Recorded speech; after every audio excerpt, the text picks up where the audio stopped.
मुंबई के रमाबाई कॉलेज में किशोर कर्डक जी हमारे साथ में है। पहले तो मैं आपसे जानना चाहूँगा आपका पूरा नाम क्या है, किस पार्टी से है और आपकी पार्टी से कितने उम्मीदवार यहाँ मुंबई में खड़े हैं? जी, मेरा नाम किशोर कर्डक है। मैं नेताजी सुभाष चंद्र बोस द्वारा स्थापित all India forward block party का महाराष्ट्र अध्यक्ष हूँ। कल ही के दिन 3 मई को हमारी पार्टी का स्थापना होकर के पूरे 85 साल हो चुके हैं। महाराष्ट्र में हमारे इस लोकसभा में कुल 8 कैंडिडेट हैं, जिसमें से 3 विदर्भ के चुनाव हो चुके हैं। मारा में हमारे सिद्धेश्वर आवारे जी हैं, हमारे हाथ कनंगले में पाटिल जी हैं, उसके बाद में ईशान्य मुंबई से हमारे कॉमरेड सुरेंद्र सिबाग जी यहाँ से चुनाव लड़ रहे हैं। उसके बाद में मावल लोकसभा में हमारे कॉमरेड शिवाजीराव जाधव जी जो एक ट्रेड यूनियनिस्ट भी हैं और एक किसान नेता भी हैं। साथ ही में धुले में हमारे शिवाजी पाटिल। इस तरीके से हमारे कुल 8 कैंडिडेट महाराष्ट्र में इस साल हम चुनाव मैदान में लड़ रहे हैं। अच्छा, सुभाष चंद्र बोस जी की ये पार्टी बनाई हुई पार्टी है, तो इतने ज़्यादा लोग आए क्यों नहीं सामने जुड़ के? क्योंकि देश के लिए, आज़ादी के लिए उन्होंने काम किया था, लोगों को एक नई राह और दिशा दिखाई है। क्या कहेंगे? अगर आप उस समय की बात अगर करेंगे तो देश आज़ाद होने से पहले जितनी भी पार्टियां थी, ज़्यादातर पार्टियां वो कांग्रेस के छतरी के नीचे ही काम किया करती थी। इसके लिए बहुत से लोगों को उन पार्टियों के बारे में जानकारी नहीं रही।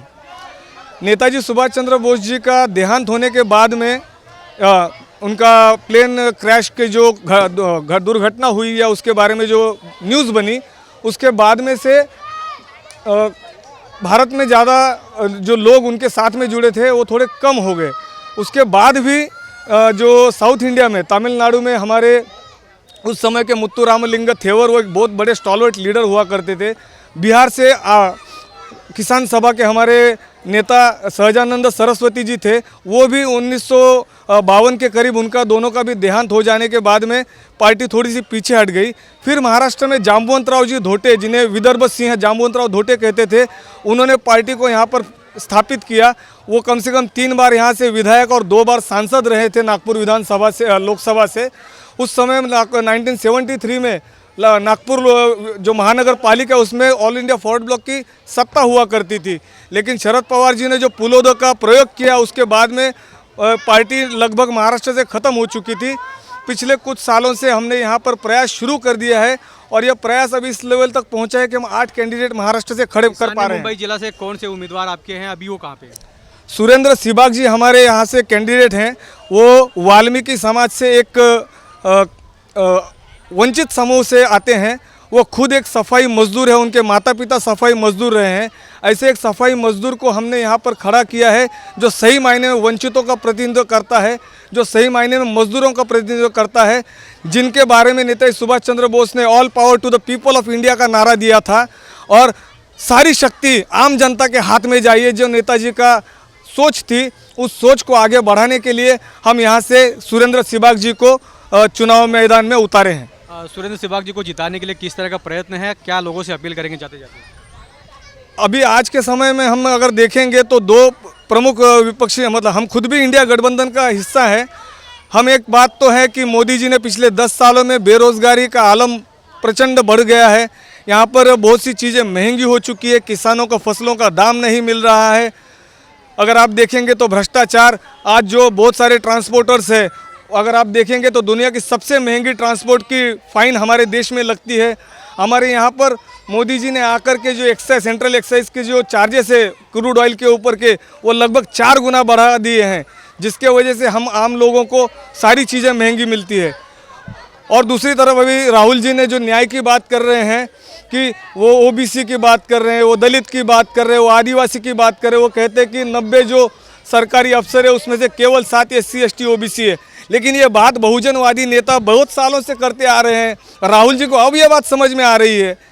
हमारे देश में एक कांशीराम जी जैसे भी नेता हुए, जिन्होंने कहा था जिसकी जितनी संख्या भारी उसकी उतनी हिस्सेदारी। लेकिन ये बात राहुल जी को आज समझ में आ रही है। जब 10 साल कांग्रेस सत्ता से बाहर रही तब उन्हें ये बात समझ में आ रही है। वास्तव में इसके पहले भी कांग्रेस के राज में वो किसको भागीदारी दी गई थी?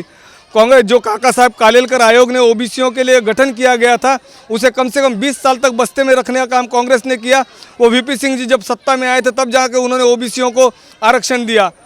तो इस तरीके से आज कांग्रेस सत्ता से बाहर है, इसलिए आज उन्हें ओबीसी ओबीसी की बात आपके याद आ रही उम्मीदवार है। अगर जीत के आते हैं तो किस तरह का कार्य होगा और क्या क्या डेवलपमेंट है? हम सबसे पहले ये गारंटी देते हैं अपने उम्मीदवार की तरफ से कि जो सांसद चुन के जाता है उसे 100% वहाँ पर हाउस में हाजिरी लगानी चाहिए। हमारा कोई उम्मीदवार वहाँ पर 100% हाजिरी लगाएगा, सबसे पहली बात। दूसरी बात, जब हाउस सदन में सदन चलता नहीं होगा उस समय में हर महीने हमारा उम्मीदवार हर विधानसभा के लोगों से मिलकर वहाँ की परेशानियाँ समझेगा और उसे दूर करने की कोशिश करेगा।